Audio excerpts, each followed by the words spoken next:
سلام بنات، ميني فلوق ديال طحن الزيتون. الكماله ديال الميني فلوق اللي حطيت لكم من قبل ديال طلقات الزيتون. المهم هاد المعصره البنات اول مره كنطحنوا فيها حيت عاد حلات جديده، وفي هاد الوقيته اللي جالسين حنا كنطحنوا فيها راه غير شي جوج الناس ولا ثلاثه الناس اللي دازوا قبل منا، يعني جديده ميكته.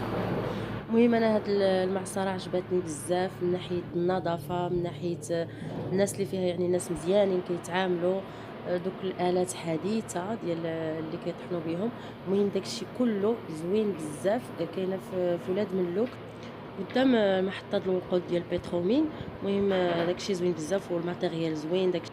صافي هنا المهم المرحله الاولى كيخوي الزيتون في هذا الباك هذا، في هذا الاناء، وكيبقى طالع مع داك، كيبقى طالع بداك الطابي.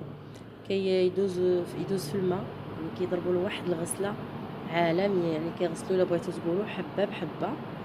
وحاجه اخرى اللي شفتوني في الفيديو اللي قبل، يعني غير ضيعت وقتي، ضيعت 40% ديال الوقت وانا جالسه كنقي في داك الورق من ديال الزيتون. اما يعني هاد المعصره حديثه فيها واحد لاسبيراتور اللي كياسبيغي هذاك الورق، يعني واخا غير تلقطو ما تعزلوش الورق، تجيبوه هنايا كتاسبيغي داك الورق، يعني ما كتبقالكش ورقه. وحاجه اخرى اول مره كنكتشف عاوتاني بانني ما كنتش عارفه المراحل الصحيحه. صافي كيسحابوها كيحطوا الزيتون وكيطحنوه ويديروه صافي يتعصر وكيتعصر، وهي لا كما كتشوفوا تبارك الله حبه بحبه. يعني الا شفتوا شي وريقات واحدين في داك الكرياج، يعني صافي دير انه غير الناس اللي كانوا قبل منا ربما تا هما يعني كانوا عارفين بان راه هاد الماكينه كتنقي الورق. اما حنا راه ما جبناش فيه ورقه وحده كلشي. امين. امين امين. صافي المهم المرحله المواليه هي كيديروه في هاد العجانات هادو. بعد ما كيتطحن مزيان كيديروه في هاد العجانات وكيبقى يتعجن من 45 دقيقه حتى لساعه بالماء دافي. هذه هي اللي كنت كنجهلها، يعني ما كنتش عارفاها، عاد عرفتها هاد المره. صافي فاش كدوز ديك 45 دقيقه ولا ساعه ديال الميكساج ولا المزج مزيان، كيدوز في واحد التيويات هنايا كيوصل لهاد الفلتر.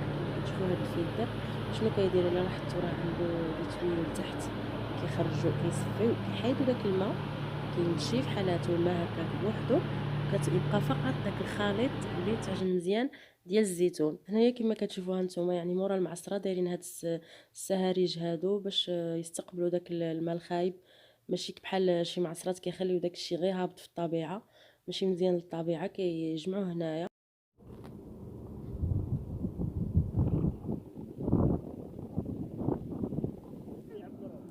هادي في هاد البويت هذا هي ديك الشرابه ديال الورق اولا ديك لاسبيراتور ديال الورق اللي تاسبيغا، كيجي هنايا لهاد المحيل هذا بهذا الموطور من خلال هذاك التويو كما كتشوفوا.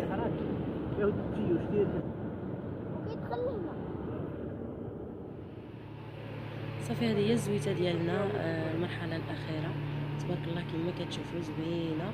يعني بعد ما داك الخليط اللي قلت لكم اللي تصفى من الماء ولا غير الخليط ديال الزيتون هكا مطحون، صافي كيبقاو داك الخليط كينزلوا عليه واحد الزيار بزاف حتى كيتعصر وكتخرج هاد الزويته هادي.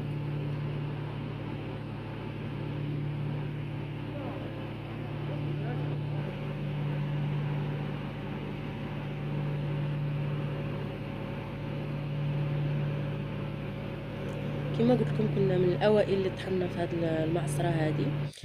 كما كتشوفوا الخامسات والبوديزات ديال الناس اللي طحنوا قبل منا، يعني ناس قلالين بزاف، غير شي جوج ولا ثلاثه ديال الناس. حنا كنا الثالثين ولا الرابعين اللي جاب الله. الحمد لله وتبارك الله والله يجعل البركه. كنفكر في هذوك الناس مساكن اللي يعني ما عندهم لا بلاد لا حتى شي حاجه، وزايدين كاريين وكل شيء من جيبهم، يعني الا تشهاو شي طرو ديال الزيت الزيتون اللي داير من 70 حتى ل 80 درهم. وكما كتعرفوا يعني مؤخرا في المغرب الاثمنه ولاو اوروبيه، وخلاص السميق ما ولاش اوروبي، هو بقى هو يعني ما تحركش. فالله يحسن العوان للجميع. نتمنى يكون عجبكم هذا الميني فلوج. السلام عليكم.